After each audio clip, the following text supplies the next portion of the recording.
Good evening everyone. మన last వీడియోలో చెప్పుకున్నట్టు నిఫ్టీలో 2 లెవెల్స్ చెప్పాం.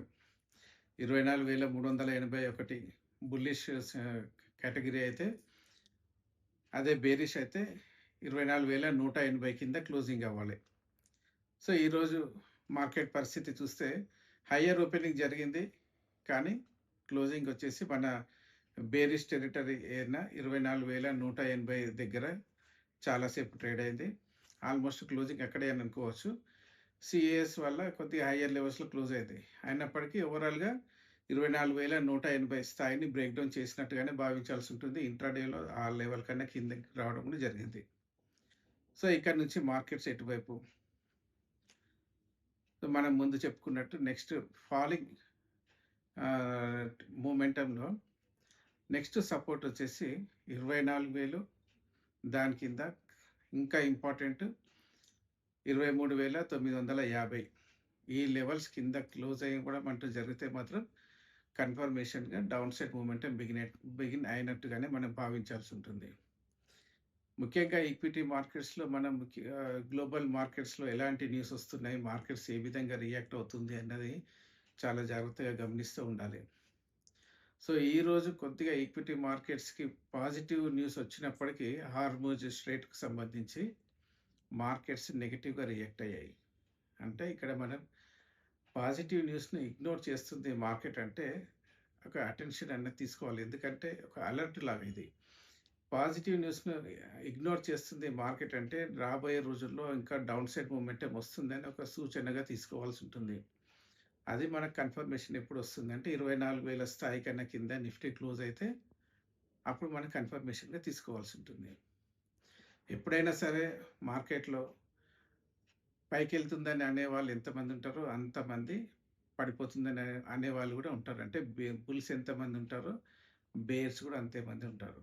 సో ఇలాంటి సిచ్యువేషన్స్లో మనం అనలైజ్ ఎలా చేసుకోవాలి అంటే, ఒక ఇండెక్స్ మనం గమనించినప్పుడు టెక్నికల్ పారామీటర్స్ బేస్ మీద మన ఒపీనియన్ అనేది ఫామ్ చేసుకోవాల్సి ఉంటుంది. మన పర్సనల్ ఒపీనియన్ కన్నా ముఖ్యం టెక్నికల్ పారామీటర్స్ ఏం చెప్తున్నాయి, దాన్ని బట్టి మార్కెట్ ఏ విధంగా ఉండబోతుంది అన్నది మనం స్టడీ చేయాల్సి ఉంటుంది.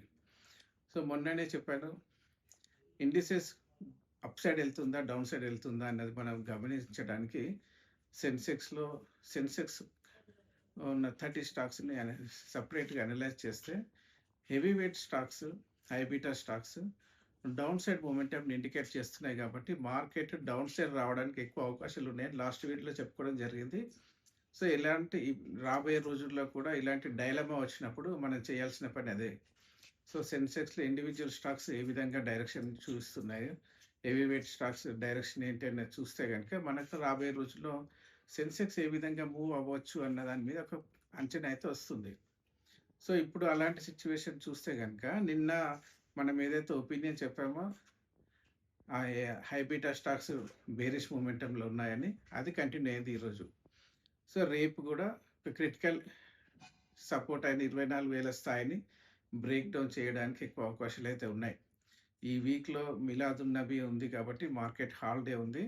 సో రేపు ఒక రోజు మార్కెట్ వర్కింగ్ డే అయితే నెక్స్ట్ రేపు నిఫ్టీ ఎక్స్పైరీ ఉంది, మళ్ళీ థర్స్డే రోజు సెన్సెక్స్ ఎక్స్పైరీ ఉంది.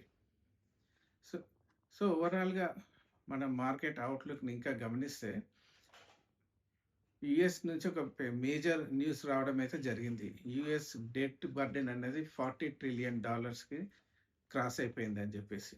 సో దాని మీద ఇంట్రెస్టే ఎవ్రీ ఇయర్ $1 ట్రిలియన్ పైన చెల్లించాల్సి వస్తుంది. సో దీని ఇంపాక్ట్ మన మార్కెట్స్ పైన ఏ విధంగా ఉండే అవకాశాలు ఉన్నాయి ఒక్కసారి మనం అబ్జర్వ్ చేస్తే కనుక, యుఎస్లో డెట్ బర్డెన్ పెరిగినప్పుడు ఈక్విటీ మార్కెట్స్ నుంచి ఫండ్స్ క్యాపిటల్ అన్నది మళ్ళీ యుఎస్ మార్కెట్స్కి తరలి వెళ్ళే అవకాశాలు ఎక్కువ ఉంటాయి. అంటే ఈ ఎఫ్ఐఎస్ సెల్లింగ్ అనేది ఇంకా రాబోయే రోజుల్లో కొనసాగే అవకాశాలు ఉంటాయి, ఇంకా తీవ్రమయ్యే అవకాశాలు ఉంటాయి. ఎందుకంటే ఎమర్జింగ్ మార్కెట్స్, ఈక్విటీ మార్కెట్స్ అనేది హై రిస్క్ అసెట్ క్లాస్ ఇది. సో ఇక్కడ నుంచి హై రిస్క్ జోన్ నుంచి క్యాపిటల్ అనేది వెనక్కి తీసేసుకొని యుఎస్లో ఉన్న బాండ్ ఈల్డ్స్ లో రిస్క్ కేటగిరీలకు వస్తుంది కాబట్టి దాంట్లో ఇన్వెస్ట్మెంట్ అనేది చేయడం జరుగుతుంది. సో కాబట్టి డాలర్ ఇండెక్స్ స్ట్రెంగ్తన్ అయ్యే అవకాశాలు ఉంటాయి. ఇలాంటి సిచ్యువేషన్స్లో మన ఆహ్, ఆర్‌బీఐ నుంచి ఇంట్రెస్ట్ రేట్లు హైక్ చేసే అవకాశాలు ఎక్కువ ఉంటాయి.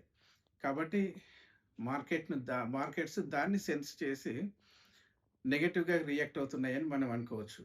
అలా అర్థం చేసుకోవచ్చు. రాబోయే రోజుల్లో ఇంట్రెస్ట్ రేట్లు హైక్ అయితే మళ్ళీ ఇన్‌ఫ్లేషన్ పెరిగే రిస్క్ అన్నది ఉంటుంది. ఇన్‌ఫ్లేషన్ పెరిగితే ప్రాఫిట్స్ తగ్గుతాయి. ఆల్రెడీ డెట్ బర్డెన్ అన్నది హైలో ఉన్నాయి కాబట్టి ఇంట్రెస్ట్ పేమెంట్ ఎవరైతే చేయాల్సిందుందో వాళ్ళకి మాత్రం బర్డెన్ అనేది పెరిగే అవకాశాలు ఉంటాయి. అంటే అల్టిమేట్‌గా ప్రాఫిట్స్ అనేది తగ్గడానికి ఎక్కువ అవకాశాలు ఉన్నాయి. కాబట్టి మార్కెట్స్ నెగెటివ్‌గా రియాక్ట్ అవుతున్నాయి. రాబోయే రోజుల్లో నేను 1 మంత్ బ్యాక్ కిందే చెప్పాననుకుంటా. యూఎస్ నుంచి ఒక నెగెటివ్ న్యూస్ వచ్చే అవకాశాలున్నాయనేది అది డెట్ రిలేటెడ్ సమస్య అని చెప్పుకోవచ్చు. సో, రాబోయే రోజుల్లో యూఎస్‌లో ఈ డెట్ బర్డెన్ అనేది హ్యాండిల్ చేయలేదు అంటే మాత్రం గ్లోబల్ మార్కెట్స్ పైన దీని ప్రభావం ఖచ్చితంగా పడుతుంది. అది నెగెటివ్‌గా పడే అవకాశాలున్నాయి. కాబట్టి మార్కెట్స్ ఒక క్రిటికల్ జోన్‌లోనే ఉంది. స్పెసిఫిక్‌గా 24,000 స్థాయిని కోల్పోతే మాత్రం నెక్స్ట్ రాబోయే రోజుల్లో మనం చాలా స్పీడ్‌గా డౌన్ సైడ్ మొమెంటం మార్కెట్స్ ఎళ్ళడానికి అవకాశాలైతే ఉన్నాయి. కాబట్టి దానికి సిద్ధంగా ఉండండి మెంటల్‌గా. ఎందుకంటే మార్కెట్స్ ఇప్పటికిప్పుడు న్యూ హైస్ అనేది రాకపోవచ్చని చాలా సార్లు చెప్పడం జరిగింది. ఇప్పుడు మార్కెట్ పరిస్థితి చూస్తుంటే వచ్చే గ్లోబల్ న్యూస్ చూస్తుంటే అదే నిజమయ్యేటట్టు కనబడుతుంది. కాబట్టి స్టాప్ లాస్ అనేది మెయింటైన్ చేసుకోండి. ఫ్రెష్ ఇన్వెస్ట్‌మెంట్‌కి దూరంగా ఉండండి.